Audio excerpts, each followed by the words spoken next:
뭐 주식 투자 붐이 일면서 우리 주린이 분들을 위한 국내 주식 투자 전략 콘텐츠들은 참 많죠. 그런데 상대적으로 중국 증시에 대한 전략 콘텐츠는 많지가 않습니다. 그래서 오늘 이 시간에는 중국 증시 그 개념부터 우리가 어떻게 접근할 수 있고 또 어디가 유망한 업종으로 꼽히는지 전문가와 함께 이야기 나눠보도록 하겠습니다.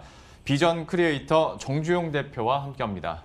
어서 오십시오. 반갑습니다. 예. 네, 오랜만에 봬요. 오랜만에 뵙습니다. 네. 중국 증시 굉장히 기본적인 개념부터 시작해서 어떤 투자 전략적인 측면까지 한번 쫙 훑어보고 여쭤보도록 할 텐데 일단 어떤 펀더멘털 측면에서 봤을 때 중국 주식 시장에 대한 전망은 좀 어떻게 하시고 지금 상황은 어떤지도 좀 설명을 해주시죠. 일단 증시는 산업이 좋아야죠. 산업은 또 경제의 근간이 좋아야지 않습니까? 그래서 중국은 올해 IMF에서 보수적으로 전망을 해도 연말까지 7.9%의 강한 V자 경제 반등이 이루어질 것으로 예상이 되고 있고요.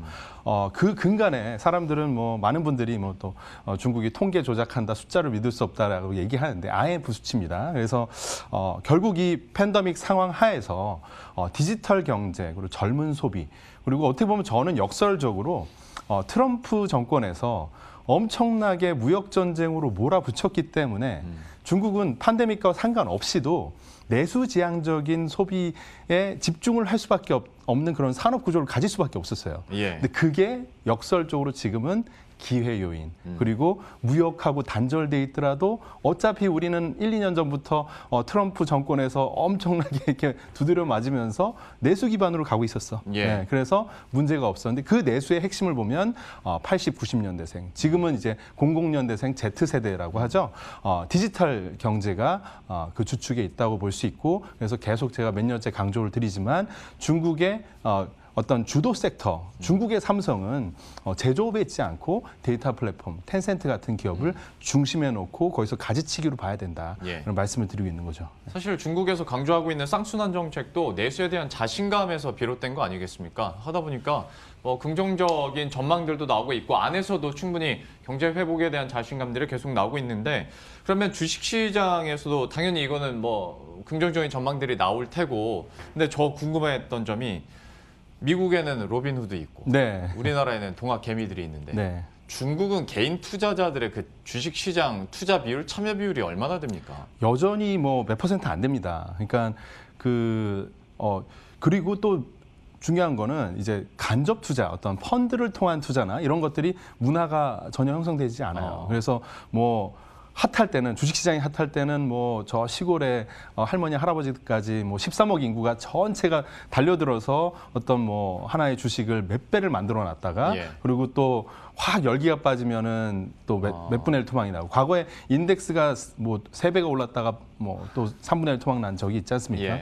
그러니까 그런 것들이 이제 반복되지 않기를 원하는 거예요. 그래서 시진핑 정권에서는 이번에 또 그렇게 자본시장이 또 어떤 미성숙된 모습을 보여주면 글로벌하게도 창피한 거고 중국 자본시장의 어떤 선진화를 외쳐왔던 시진핑 정권의 그런 체면도 엄청나게 구기게 됩니다.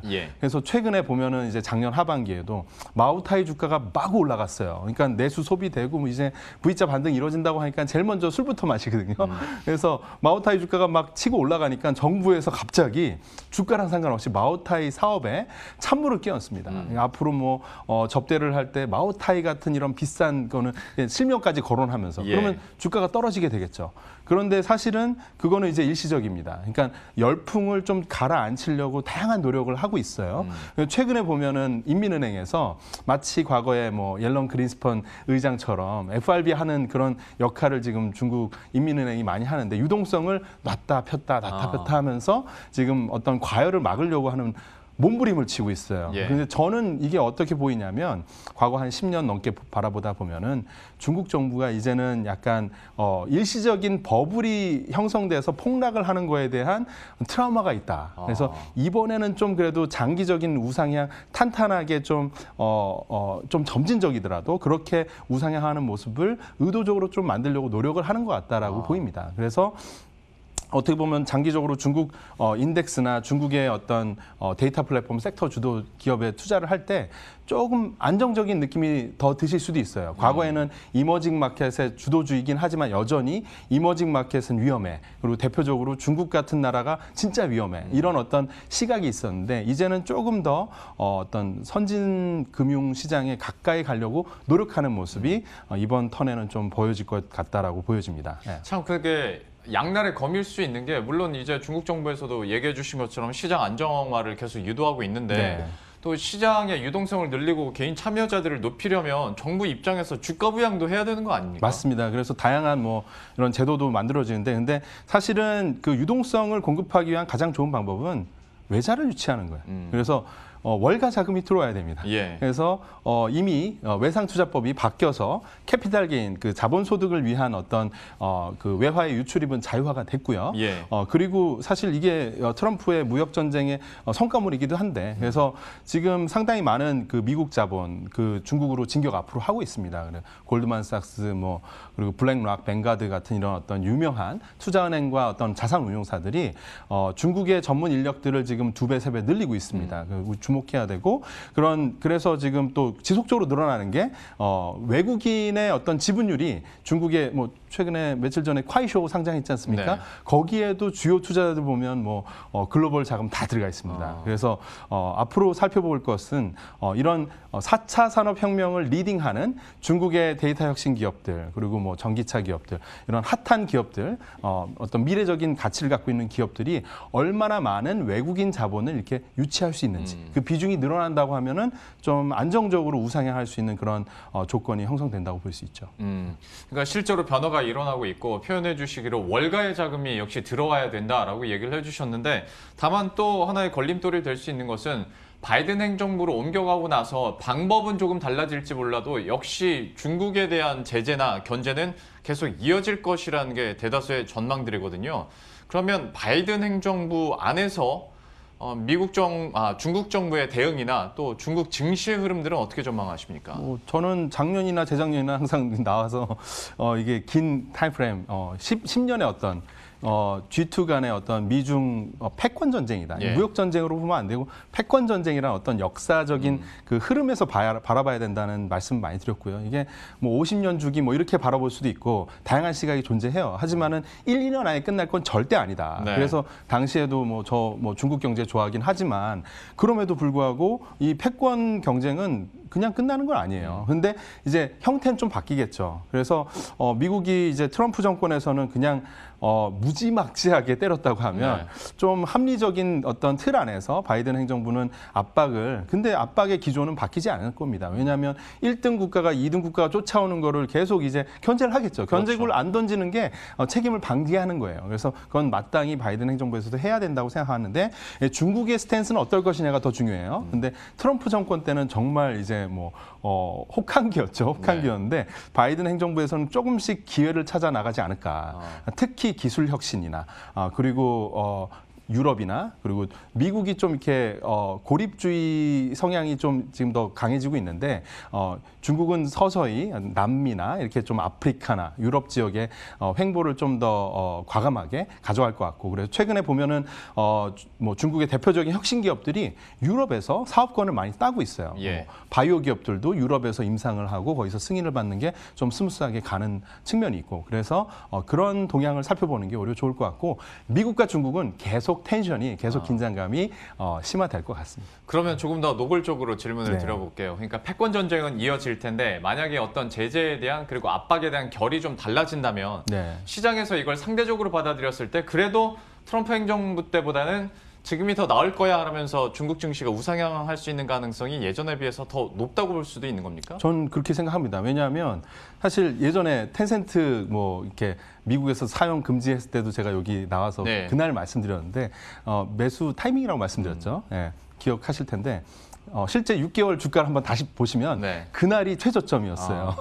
그러니까 뭐냐면 그 당시 텐센트나 뭐 샤오미나 다 트럼프 정권에서 외교적인 술사였습니다. 제가 볼 때는 그게 실질적인 유효성이 없었어요. 그러니까 근데 뭐 5G 관련해서 화웨이를 저격한 거는 실효성이 있었죠. 예, 그거는 특허 관련돼서 그 미국 기업들이 이렇게 많이 써줘야 되니까. 근데 그걸 못 쓰게 한다는 거는 실질적으로 화웨이한테 큰 영역적 타격을 줬습니다.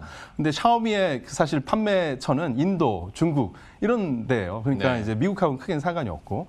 그래서 제가 볼 때 이제 바이든 행정부에서는 그렇게 무지막지하게 어떤 그 합리성이 좀 없는 그러니까 외교적인 어떤 이런 플레이는 그렇게 그게 또 나름의 또 양날의 그 검이기 때문에 예. 할 가능성이 좀 떨어질 것 같고 그렇다고 하면은 트럼프 정권 하에서 상당히 억눌렸던 그런 섹터나 기업들 뭐 특히 예를 들어서 샤오미 같은 경우 지금 주가가 뭐 상당히 이렇게 그 고점 대비 떨어져 있습니다. 근데 저는 장기적으로 뭐 스마트 허브로서 가정의 어떤 스마트 홈의 IoT 허브로서 샤오미는 큰 역할을 한다고 보고 인도 시장에서도 견조한 상승 계속 가고 있고 그래서 뭐 오늘 말씀드리고 싶은 그 앞으로 뭐 유망되는 기업 뭐가 예. 있냐 하면 샤오미를 말씀드릴 수 있을 것 같아요. 예. 그러면 얘기 나온 김에 어떤 투자 전략적인 측면에서도 한번 접근해 보도록 할 텐데 이것도 한번 큰 그림에서부터 조금씩 후보군을 네. 좁혀가도록 하겠습니다.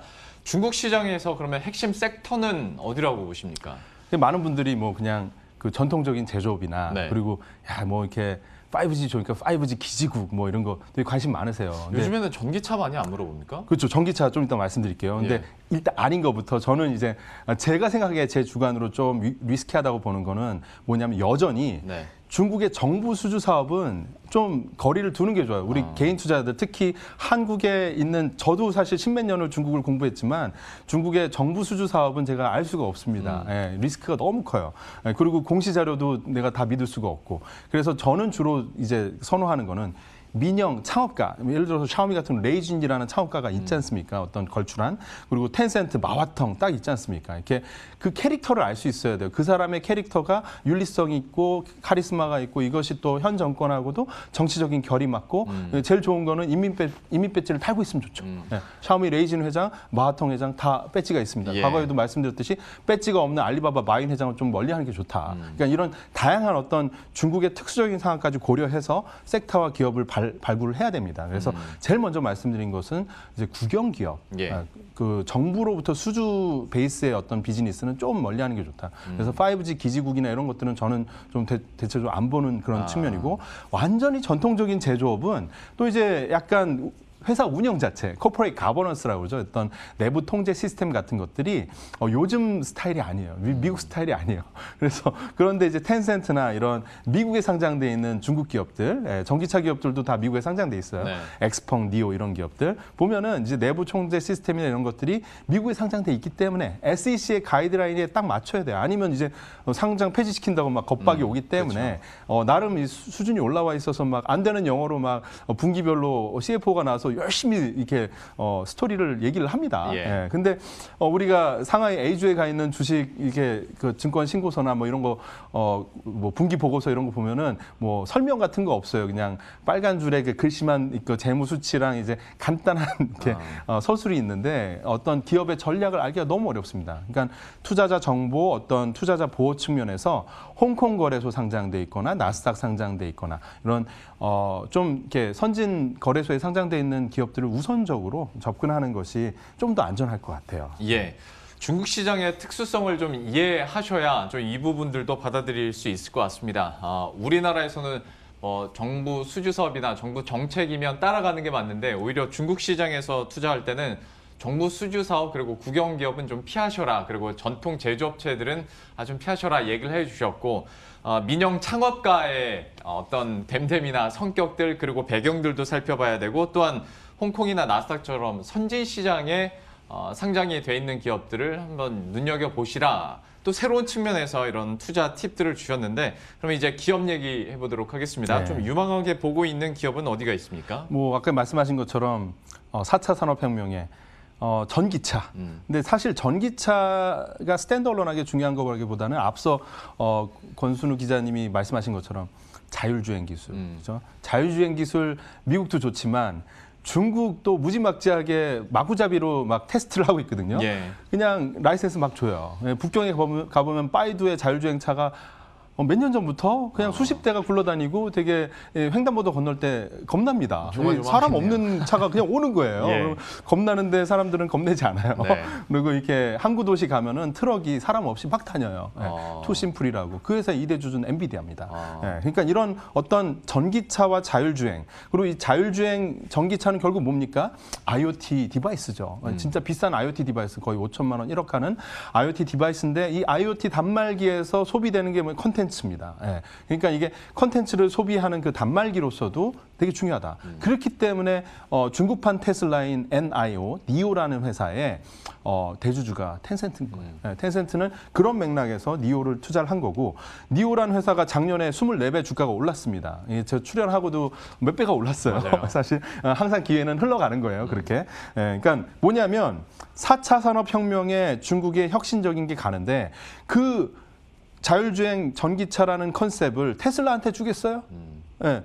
중국판 테슬라한테 주는 거예요. 중국 그러겠죠. 정부는. 그러니까 중국이라는 나라는 되게 폐쇄적인 건 어쩔 수 없는 거고, 그렇다 보면은 그 정책적인 어떤 서포트를 받게 되는 핵심에는 중국의 리딩 기업이 있게 되고, 그렇다 보면은 텐센트 계열보다, 알리바바 계열보다는 텐센트 계열이 더 좋겠죠. 그래서 니오가 가장 큰 수혜를 받고 있는 상황이고, 앞으로 어떤 수혜가 실질적으로 더 올 것이냐, 기대감을 넘어서서 그러면 전기차 충전소가 수십만 개가 이제 증설이 되면서, 그것들을 이제 니오나 엑스펑이나 이런 중국의 로컬 기업들이 자기네들 앱에서 이렇게 자유자재로 예약하고 그걸 활용할 수 있도록 하는 정부의 인프라 투자가 앞으로 과감하게 다 이루어진다. 그런 것에 어떤 수혜를 본다라고 말씀드릴 수 있습니다. 예, 지금 화면 통해서 관심주가 쫙 나가고 있는데, 네. 대부분 아직 이 종목들에 대해서 텐센트는 얘기를 해주셨고, 네. 그 다음도 좀 기업들 설명을 조금 더 해주셔야 될 것 같아요. 저희도 네, 다 재밌죠. 생소한 네. 기업들이라. 너무 재밌고, 특히 메이투안 같은 회사는 한국의 이제 배달의 민족 같은 회사예요. 배달 앱이에요. 배달 앱으로 시작했는데,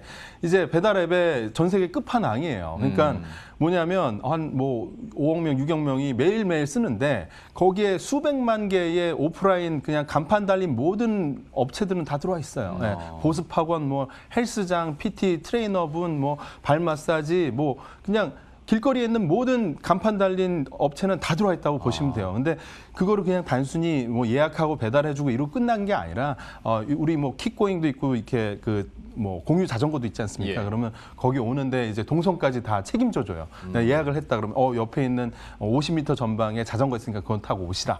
3km니까 금방 간다. 택시보다 빠르다. 추천을 해줘요. 그리고 그 자전거도 자기네가 오퍼레이트를 해요.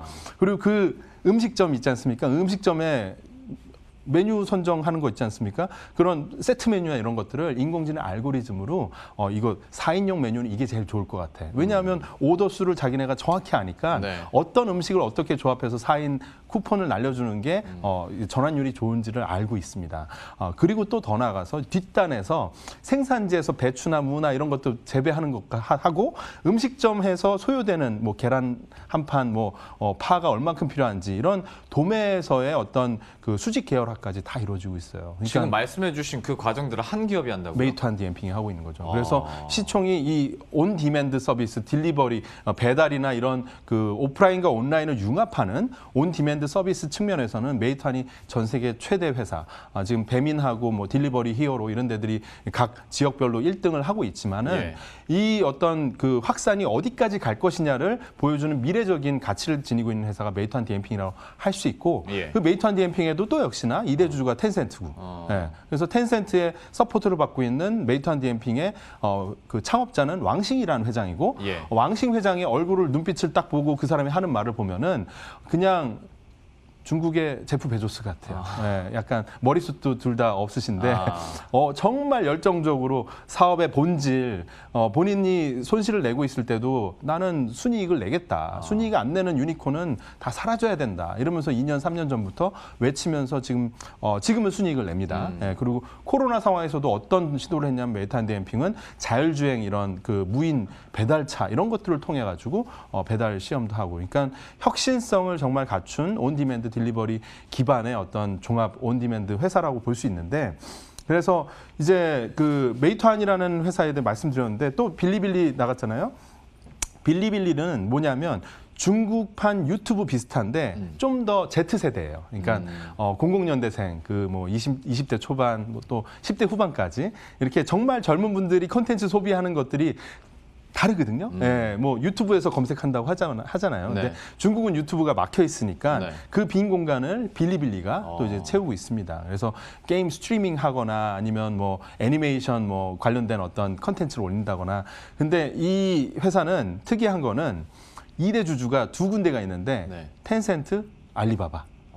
둘 다요. 다 들어와 있어요. 그만큼 10대, 20대 초반에 갬성이라고 하죠. 그 이제 눈을 사로잡는다는 게 쉬운 게 아니니까 예. 그냥 텐센트, 알리바바가 사이좋게 동거하고 있어요.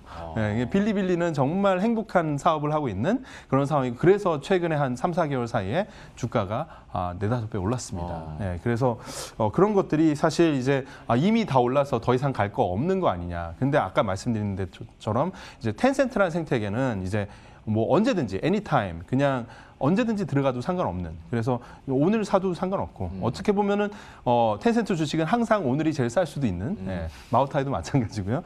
근데 지금 메이투안이나 빌리빌리도 사업적인 프로그레스 진전이 계속 몇 개월 단위로 새롭게 나오고 있기 때문에 예. 고점을 평가하기에는 아직은 이르다고 생각되고요. 또 그 다시 후야나 후야 같은 경우는 아예 그 e스포츠 스트리밍입니다. 그래서 게임을 스트리밍하는 측면에서는 빌리빌리가 다 커버하지 못하고 이 분야에서 1등을 하고 있는 데가 후야인데 여기도 역시나 텐센트 생태계고 예, 그렇습니다. 예. 참 말씀 재밌게 해주세요. 네, 감사합니다. 예, 기업 설명을 이렇게 재밌게 듣는 건 오랜만인 것 같습니다. 참 관심주들을 여러 개를 살펴봤는데 기회가 됐을 때 다시 한번 더 구체적으로 기업들 분석하는 시간도 저희가 한번 마련을 해야 될 것 같고요. 마지막으로 그 대표님 모시고 얘기했을 때 중국의 어떤 제약 바이오 산업이나 네. 그때 당시에 원격 의료 얘기도 네, 네, 많이 네, 했었고 굉장히 강조를 많이 하셨었거든요. 맞습니다. 예. 현재 좀 분위기는 어떻습니까? 작년에 그래서 원격으로 주가가 많이 올랐어요. 네. 핑하고 다 알리건가 다 좋은 퍼포먼스를 보냈는데 올해에 전 더 주목하고 싶은 거는 이제 제가 그때도 아마 프레임워크를 말씀드렸을 텐데 어떤 원격 진료 이건 데이터 측면에서 되게 중요한데 결국은 이게 DNA 분석과 이런 것들을 타고 신약 개발로 가는 거거든요. 네, 신약 개발로 가는데 신약 개발을 작년 초에 보기에는 조금 이른 감이 있어서 대중적으로 제가 강조드리긴 좀 쉽지 않았어요. 근데 예. 지금 이제 우시앱텍, 우시바이오 이런 기업들을 바라보면은 그냥 편하네요. 그러니까 바이오 산업이 이제 붐업이 되고 있습니다 이미. 그래서 우시앱텍이나 우시바이오 최근 뭐 6개월, 1년 시간에서 보면은 여러 배수로 주가가 오르긴 했는데 여전히 앞으로 갈 길이 멀었다. 예, 왜냐하면 그냥 우시앱텍이나 우시바이오는 이게 인프라 같은 거예요. 중국의 바이오 기업들이 정말 이제 중국 정부 입장에서는 국방 차원에서 바이오 산업을 키울 수밖에 없어요. 예.